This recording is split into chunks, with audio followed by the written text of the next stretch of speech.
Clash avec Dom Wilk, épisode 3. Oh oh.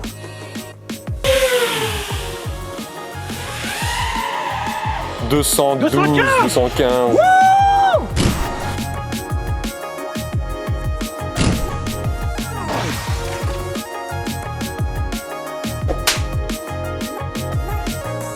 Précédemment dans Clash avec Dom Wilk. Donc il a écrit noir sur blanc qu'un quad en 6S ne va pas plus vite qu'un quad en 4S. Non, pour moi c'est faux, clairement pour moi c'est totalement faux.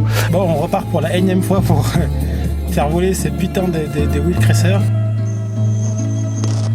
Wow, bâtard! Mais non.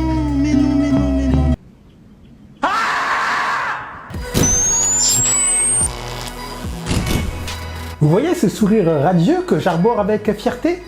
Eh bien, il n'est pas sans raison, effectivement, j'ai réussi à prouver que j'avais raison et je vais vous le montrer dans la suite de cette vidéo.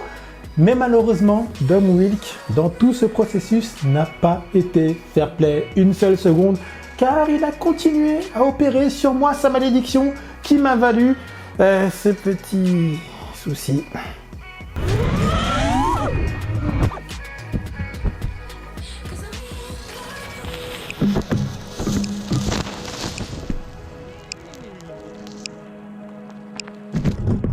Bon bah là je suis avec Kaiwashi, avec Rio Delus et notre ami Alexandre. La malédiction continue. Hein. Je viens de littéralement transformer mon quad en braise. Hein. Il a littéralement brûlé. Donc Dom, arrête. Rappelle tes druides, il y en a marre. Moi, au bout d'un moment, quand c'est trop pico. Je le dis pas assez. Là, c'est trop. Dom, arrête. Alors que pourtant, moi, à la base, je suis plutôt un gars chanceux. Hein. Un exemple, voilà.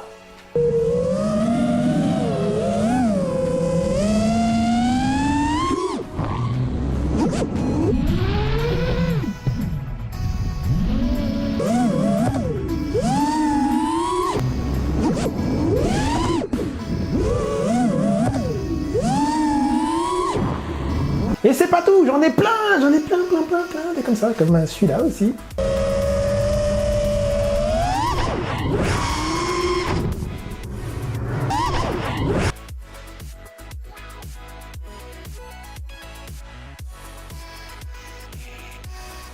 Si ça c'est pas de la chance, j'aurais pu crever quand même.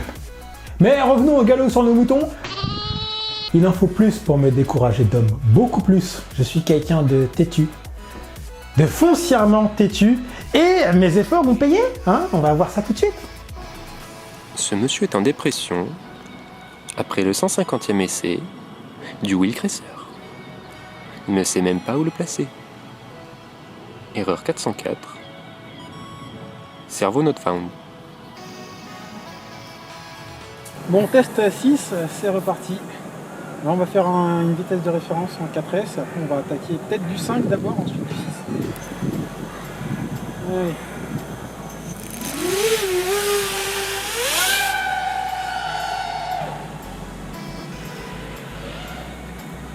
T'étais pleine balle? Ouais. On fait un passage à la limite? Ça vibre mais pas pareil. 175, 177, 180. Ah bah là tu vois, là, j'ai changé le timing moteur, j'ai changé le démag, je suis plus en rouge, je suis en high. Putain, ça fait perdre 15 km par heure. Hein. Ouais. C'est énorme. Là, leur proposer. Là, tu descends un peu dessus.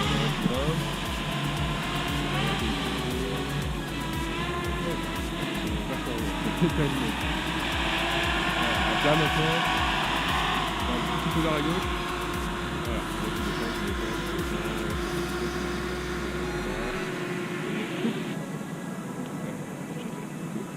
Faire de la vitesse, mais ça a l'air d'être un peu plus stable.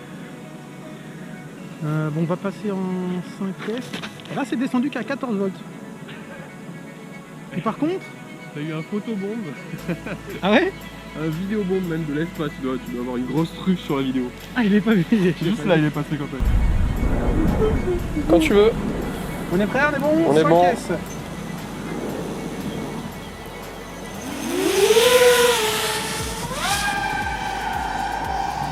« 198 j'ai vu.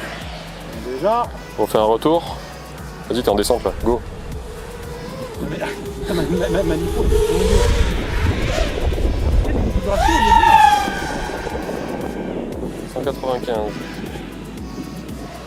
Let now. Ouais, mais ça remonte vite, ça remonte vite. Regarde, 19, 19,2. Mais celle-là, c'est vraiment une lipo .2. Mets-toi à plat. Reste à cette vitesse. Bouge pas. Coupe. Magnifique. On se perfectionne. Ah, franchement, là, tout se déroule sans accent. Ah, c'était du smooth. Franchement, en 5 c'était bien. Hein. Ouais. Ça jouera un petit peu, mais... Toujours, rien de dégénéré. Il faut avoir la même chose en 6S, ce serait magnifique. Allez, moi je dis 215. Parce que c'est combien là? Là, on était à 195, je crois. 198. Là, on est à 198 avec une 5S rincée. Tout à l'heure, on était à 180. Ouais, On a gagné quasiment 20 km/h. Non, c'est bien. Hein. franchement, ouais. Si on gagne encore. En se basant sur les mêmes PID, mêmes réglages quoi, c'est ça. Là, j'ai rien bougé. Ça c'est un test à peu près constant. Alors l'appareil photo il tourne toujours. Rush numéro 275. Ça écoute. Voilà, moi je suis prêt. Le dévers, ça tourne. Ok, on est reparti. Ouais.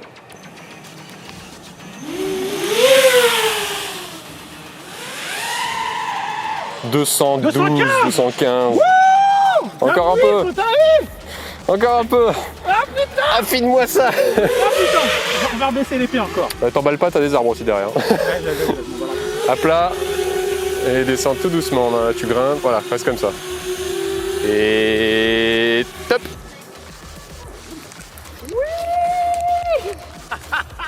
C'est bon, on l'a fait. Putain de merde.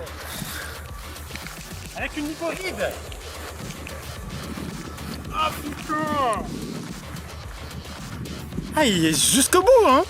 Putain. Dame Wilk. 6S, on va plus vite qu'en 4S, ok. Allez. On va baisser encore l'épée. C'est dans la boîte. Ah, c'est magnifique. Ah, c'est trop photo de 115. Putain, c'est Plus bon vous baissez ça. ça, plus la batterie va baisser, plus ça va augmenter. 159 ampères quand même. Hein. C'est un détail. Ah, bah ça va beaucoup mieux là. Putain, après, on a quand même dû attendre le 6ème test. Bon, prêt? Alors attends, il y a un rédac qui nous a écrit. Il y a ici, ok. C'est bon, quand tu veux. Autant.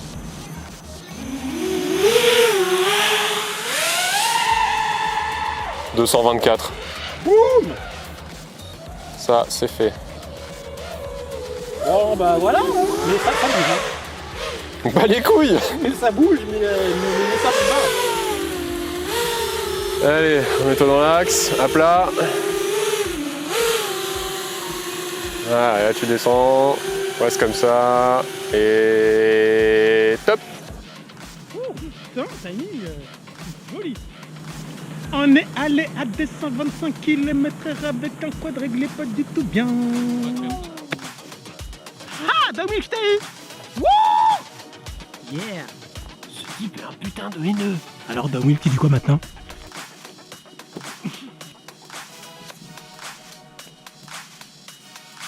224 km/h.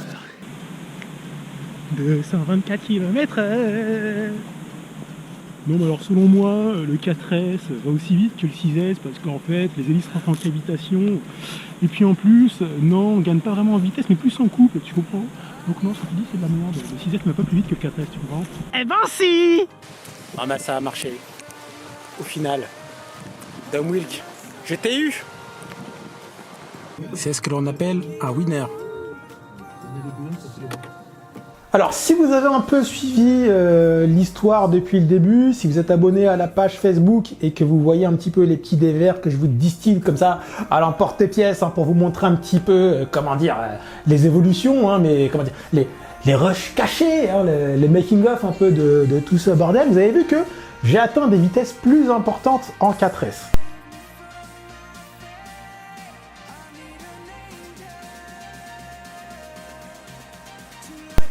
Je n'ai pas triché, je vous explique un petit peu le truc. Alors, comme j'avais beaucoup de mal à régler le quad en 6S, parce que ouais, il est un peu particulier, il est vraiment très léger, et enfin, il a un rapport poids-puissance incroyable. Du coup, c'est beaucoup plus compliqué à régler qu'une machine conventionnelle. Et c'est vrai qu'en 6S, il est un peu compliqué à régler. Du coup, pendant un moment, j'ai pensé que j'avais des micro-desync, et c'était ça qui faisait que j'avais beaucoup d'oscillations. Pour contrer ça, j'ai demandé à Domly, qui est un peu un gourou du réglage PID, parce que j'avoue que je suis plus du tout habitué au réglage PID sur Betaflight. En plus, la 3.5, c'est devenu une usine à gaz. Bref, il m'a conseillé de changer le timing et de changer le démag pour éviter d'éventuels desync. Alors, donc j'étais en 48 kHz, hein, j'ai les ESC 32 bits, j'étais en démag low et en timing 24. Donc de là, je suis passé à 32 kHz, je me suis mis en démag high et surtout, j'ai mis mon timing en auto. Et c'est vrai qu'en fait, faire ça, ça bride vachement la machine. J'ai quasiment perdu d'emblée 20 km/h, bam. Donc la machine a perdu en puissance, ce qui m'a permis du coup d'avoir moins d'oscillations en 6S, pardon. Mais en fait, ça a ramené toutes les plages de vitesse beaucoup plus bas. Donc c'est pour ça qu'on ne fait que 180 km/h en 4S, 198 en 5S et 200... On a fait quoi 224 en 6S, voilà. Alors maintenant que j'ai réussi à prouver qu'effectivement on vole plus vite déjà en 5S qu'en 4S et ensuite en 6S qu'en 4S, maintenant le but ça va être de remettre toutes mes valeurs par défaut. Donc je vais revenir en 48 kHz, je vais me remettre en timing 24, je vais me remettre en démag low, et maintenant le but ça va être d'atteindre la vitesse maximale en 6S. C'est de ça que parlera l'épisode 4. Donc en gros, là, pour pouvoir mieux le régler en 6S, j'ai rajouté des condos. Là, j'en avais que un de 1000 microfarad. J'en ai mis maintenant 4 de 1000 microfarad, en 35 volts. J'ai safe monté les moteurs et surtout, je vais essayer de faire une canopie. Parce que pour l'instant, on a négligé totalement la partie aérodynamique, mais apparemment, ça peut jouer une grosse partie sur la vitesse. Clairement, l'aérodynamique n'est pas à mettre de côté, donc on va essayer de voir un petit peu tout ça, de paramétrer tout le bordel pour essayer vraiment d'aller le plus vite possible en 6S, sachant que là, le record actuel non homologué encore, là c'est en cours d'homologation par le Guinness Book des records, est à 325 km/h. Donc c'est énorme, et le gars n'a fait ça qu'en 6S. Son quad en 4S, je crois qu'il vole à 250 et quelques. Donc voilà, il y a vraiment encore une grosse marge de progression. Donc on va pouvoir voir à quel point joue l'aérodynamique sur la vitesse de pointe sur un quadricoptère comme ce qu'on utilise habituellement. Voilà, j'aimerais bien vous mettre quelques petits extraits de gars qui volent vraiment vite, notamment ce monsieur dont là j'ai pas le nom en tête, je vais vous le mettre là en dessous dans la vidéo parce que j'avoue que j'ai oublié son nom et le gars c'est un tueur. Concrètement, ouais non, il va vraiment vite. Clairement, il va vraiment vite en 6S. Alors, donc lui, il est allé à 325. Vous allez me dire, ouais, mais c'est bizarre parce que les gars qui ont fait le record précédent, là, DCL ou DRL, je sais plus qui a fait ça, ils étaient en 8S ou en 10S avec des F80 et ils allaient moins vite que lui. Oui, sauf que leur quad était beaucoup moins aérodynamique et surtout beaucoup plus lourd du coup. Parce que mettre deux batteries en parallèle, c'est beaucoup plus lourd. Donc il faut vraiment garder cette idée de rapport poids-puissance et rajouter en plus dans l'équation l'aérodynamique, qui n'est vraiment pas négligée. Donc clairement, la machine de ce monsieur dont j'ai oublié le nom est plus performante car mieux pensée, beaucoup plus légère, et avec un rapport poids-puissance tout simplement, avec un rendement plus élevé. Donc c'est pour ça qu'il va plus vite que le précédent record. Donc concrètement, que nous montrent les résultats de ces petits tests? Que tout simplement, quand on augmente la tension, on augmente la vitesse maximale du moteur. Donc, les gens qui disent que voler en 6S ou en 5S n'augmente que le couple et le rendement, mais n'augmente pas la vitesse de pointe, c'est des conneries. Clairement, c'est des conneries. On voit bien qu'à chaque fois que je mets une tension plus importante, la vitesse de pointe augmente, la consommation en mAh augmente et la vitesse augmente. Il ne faut pas tout confondre et faire un peu marcher ces mélanges. Quand on dit qu'un setup 6S a un meilleur rendement qu'un setup 4S, c'est quand on adapte le KV du setup 6S pour avoir le même nombre de tours par minute à full throttle, ok? C'est-à-dire que, je dis vraiment des valeurs arbitraires, si on prend un setup 4S qui a des RPM à 30 000 tours par minute, par exemple, hein, pour des 2500 kV, on va faire un setup 6S qui va arriver à 30 000 tours par minute, pareil, à full throttle. C'est-à-dire qu'au lieu d'avoir du 2500 kV, on aura par exemple du 1600 kV.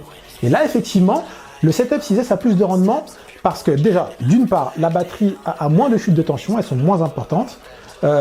Effectivement, il consomme moins, au même tour par minute, il consomme moins. Et effectivement, on arrive à peu près à la même vitesse de pointe. Okay, mais par contre, à kV égal, si je prends le même setup, on a un setup 4S à 2500 kV, et que je prends le même setup et je lui plug une batterie 6S, j'irai plus vite, je consommerai plus, hein, genre je gagnerai un tout petit peu en rendement, les chutes de tension seront moins importantes parce que le voltage, enfin la tension complète est plus importante, mais non, je consomme plus. On m'a dit plusieurs fois sur Facebook et même dans les commentaires que effectivement non, on ne volait pas plus en 6S, je sais pas quoi, qu'en 6S en théorie on consommait moins, mais on n'allait pas forcément plus vite, on gagnait en coupe, je sais pas quelle connerie. Alors non, stop, il faut arrêter, il ne faut pas tout confondre. Donc voilà, c'est un peu sur ça que les gens partent un peu dans tous les sens et disent des âneries. Voilà, il faut bien garder en tête que moi, le désaccord que j'ai eu avec Dom Wilk, hein, et le clash qui s'en est suivi, c'était sur le fait de comparer le 4S et le 6S exactement sur le même setup, donc à KV égal. Et effectivement, à KV égal, comme on peut le voir dans les données, on va beaucoup plus vite en 6S qu'en 4S. Voilà, tout simplement. On consomme plus en 6S, on va plus vite en 6S, et les moteurs tournent plus vite. Hein. Alors, je ne sais pas si on gagne du couple ou pas, mais en tout cas, on va plus vite. Voilà, clairement. Autre chose aussi que je voudrais clarifier, parce qu'on me pose souvent la question, et je vois des réponses un peu farfelues des fois, quels moteurs peuvent voler en 6S? Alors pour moi, c'est simple, tous. Enfin, tous quand ce sont des moteurs de bonne qualité. Hein. Des moteurs à 6 €, 7 €, je sais pas. Mais en tout cas, quand vous avez des moteurs de qualité, style T-Motor, BBB, il y a quoi d'autre, les Hyper... Non, les Hype Train, je sais pas quoi, là. Et enfin bref, les marques un peu sérieuses, vous pouvez les faire voler en 6S sans aucun problème, mais il faut des prérequis. Il faut que votre quad soit bien réglé.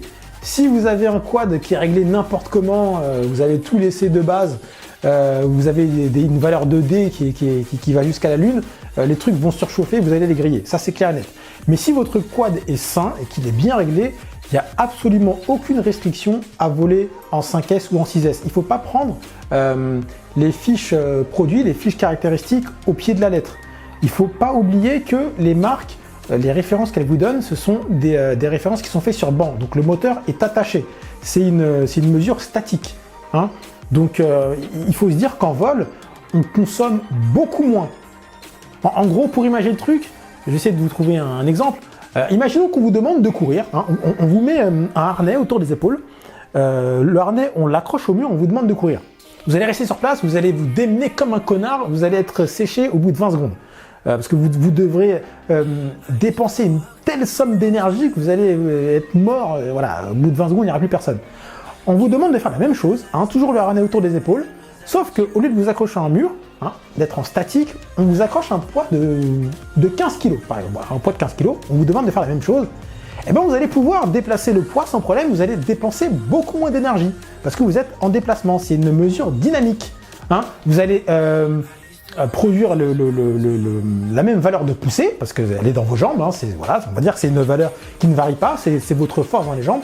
Vous allez produire exactement la même poussée, sauf que vous allez dépenser beaucoup moins d'énergie. Et ben c'est exactement pareil pour la mesure de consommation, par exemple, et de poussée des moteurs. Comme ils sont mesurés en statique, ben, ils demandent beaucoup plus d'énergie, beaucoup plus de puissance à développer que une mesure qui serait faite en dynamique, hein, sur le quad en vol.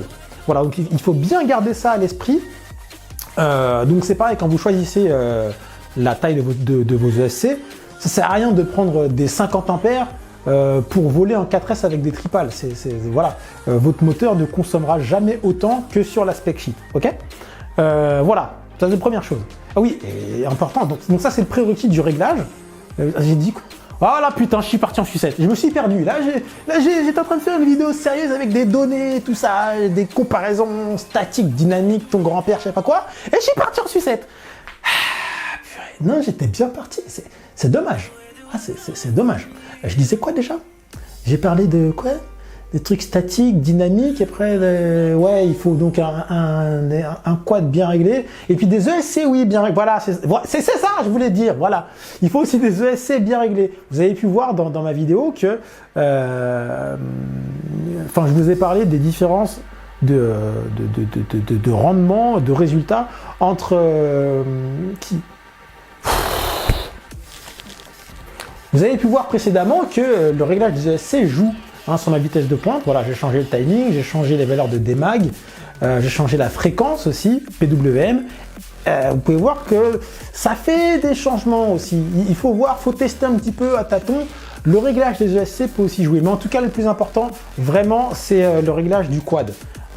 Si vous avez un quad bien réglé, avec des moteurs qui ne chauffent pas, vous pouvez voler en 6S sans aucun problème. Moi, je vous dis, les plus hauts KV que j'ai, c'est du S60 Pro 2 2700 kV. Ils volent en 6S sans aucun problème. Les moteurs, quand je reviens, ils sont froids. Là, le Wheel Cracer, bon, lui, il est un peu compliqué à régler, mais je fais quand même en sorte de garder les moteurs froids, de ne pas avoir des valeurs de D trop hautes. Alors, bah, même lui, quand je lui mets du 6S dans la gueule, les moteurs sont froids, il n'y a absolument pas de problème. J'ai fait beaucoup de tests, on a fait quand même beaucoup de vols en 6S, et écoutez, j'ai eu aucun souci.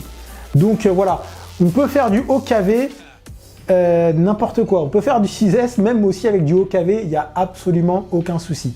Donc écoutez, si vous avez un quad qui a l'électronique qui suit et que vous voulez essayer du 6S, eh bien écoutez, je vous encourage. Mais faites gaffe à bien régler votre quad en fonction. Petite précision technique dont je voulais vous parler, que je trouvais intéressante. Où est-ce que j'ai foutu mes trucs? Ah oui, non, deux précisions. Deux trucs dont je voulais vous parler encore. Là, je vais trop vite en besogne. Alors, souvent sur les batteries, on voit des câbles 12 AWG. Je ne sais pas si ma caméra fait le point. Voilà. Donc ça, c'est du 12 AWG.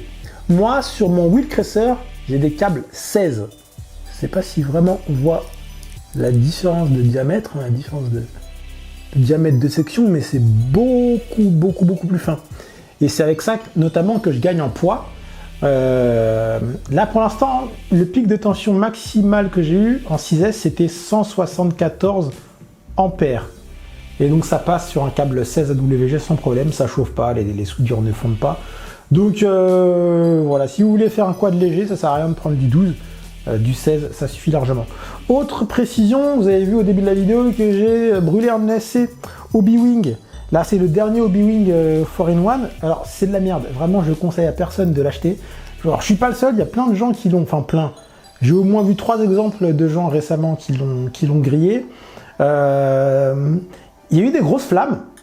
Et en fait, le truc qui est cool, c'est que la carte, ma carte de vol n'est pas morte. Ma Revolt est toujours vivante. Et vous savez pourquoi? Parce que je prends l'habitude de placidifier mes cartes. Et pour le coup, ça les protège, même des flammes. Donc, ça les rend étanches. Ce qui est vraiment cool. C'est-à-dire que s'il pleut, bah, vous pouvez voler quand même. L'électronique ne va pas griller. Mais surtout, ça protège de la chaleur. Bon, faut pas laisser la carte brûler pendant 10 minutes. Hein. Clairement, le truc va fondre et votre carte va être détériorée. Par contre, sur un petit feu rapide, qui ne dure pas 3 plombes, ça protège la carte. Je vais essayer de vous montrer un petit peu l'état de la carte et sortir un USB. Je ne sais pas si vous voyez là, galère à faire le point. Je ne sais pas si vous voyez à quel point l'ESC a grillé. Et franchement, c'était vraiment sale. Je ne sais pas si vous voyez là, le dessous de ma Revolt, comment il est grillé, il est cuit. Et pourtant, si je branche la carte, vous allez voir ça tout de suite, elle marche. Je peux la brancher sur le GUI et tout. Alors, attendez, je vais brancher là. Ah, est-ce qu'on voit la LED? Enfin, les LED, parce qu'il y en a 2. La LED marche et la carte fonctionne parfaitement. Dans le GUI, elle est reconnue, il n'y a pas de souci. Voilà, et ça, c'est parce que j'ai mis du placidip dessus et ça a protégé, ça a dû brûler pendant peut-être 2-3 secondes, le temps que je vais me débrancher la lipo, et ça a protégé la carte. Donc, je vous encourage vraiment, en dehors d'étanchéifier vos cartes, de les passer au Placidip parce que ça les protège aussi tout simplement. Et ça c'est vraiment cool. C'est un sujet donc qu'on va aborder dans une des prochaines vidéos. Alors pas tout de suite. Parce que j'ai encore plein de trucs à vous montrer avant. Il faut qu'on finisse cette Clash Series avec Dom Wilk. Mais voilà, placidifier les cartes, c'est vraiment cool et ça les protège. Non, je crois que cette fois-ci, j'ai vraiment parlé de tout. Eh bien, écoutez, je vous donne rendez-vous pour l'épisode 4 du Clash avec Dom Wilk. On va essayer vraiment de péter les scores et de voler le plus vite possible, comme des timbrés du FPV que nous sommes tous. Si vous avez aimé cette vidéo, si vous l'avez trouvée instructive, divertissante, que sais-je encore, n'hésitez pas à mettre un petit pouce bleu, ça fait toujours plaisir, et puis en plus ça place la vidéo en haut dans les suggestions et dans les recherches de... Bref, mais un pouce bleu, voilà, ça me fait plaisir. Abonnez-vous si ce n'est pas encore fait. Alors, grosse erreur, encore une fois, je ne cesse de le dire, je sais, à travers les vidéos, que c'est une erreur de ne pas être abonné à ma chaîne, mais c'est vrai, vraiment. Je pense qu'être abonné à ma chaîne vous rendra la vie plus belle, tout simplement. Ensuite, mets des commentaires si tu as des suggestions, si tu veux poser des questions, ou si tout simplement tu veux faire coucou, j'en sais rien, mais si tu veux mettre une blague, par exemple, mets-moi une blague dans les commentaires, fais-nous rire tous, ça c'est cool, moi j'aime bien les blagues. Et puis tu peux aussi me suivre sur les réseaux sociaux, tu peux m'ajouter sur Facebook, tu peux liker ma page Facebook, tu peux m'ajouter sur Instagram aussi, tu peux m'ajouter sur Snapchat, sur Twitter, tu peux m'envoyer du courrier, des lettres, des pigeons voyageurs, même si tu veux. Fais ce que tu veux, mais restons connectés, mon ami. Ouais, ça ce serait vraiment cool. Ça ferait plaisir quand même. Je pense que c'est le moment de me quitter, définitivement, en tout cas pour cette vidéo. T'inquiète pas, je reste, je reviendrai. C'est pas définitif, c'est définitif aujourd'hui. Ne stresse pas, calme-toi quelque part. Et puis, non, à très bientôt. Ça m'a fait plaisir de vous revoir. Allez, à toutes. Oh là là.